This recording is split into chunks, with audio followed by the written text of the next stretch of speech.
Hi friends, ఈరోజు నేనైతే ఒక న్యూస్తో అయితే వచ్చేసాను. Olympic games 2024. సో ఎవ్రీ 4 ఇయర్స్కి మనకైతే ఒలింపిక్ గేమ్స్ అనేది జరుగుతాయి. సో ప్రతి ఆటగాళ్ళ ఒక కోరిక, ప్రతి అథ్లెట్ కోరిక ఒలింపిక్ గేమ్స్లో మనం పార్టిసిపేట్ చేయాలనేది.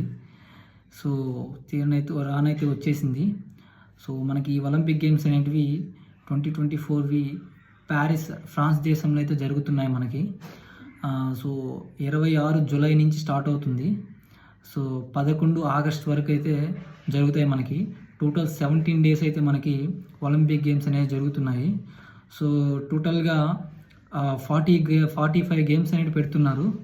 సో అందులో అవుట్ ఆఫ్ 45 సో మనకైతే మన ఇండియా నుంచి 28 మంది అయితే పార్టిసిపేట్ చేస్తున్నారు. సో నేను ఫుల్ వీడియోస్ మళ్ళీ పెడతాను. సో ఎవరెవరు ఏ టీంలో పార్టిసిపేట్ చేస్తున్నారు, ఏ గేమ్స్ ఆడుతున్నారని ప్లీజ్ లైక్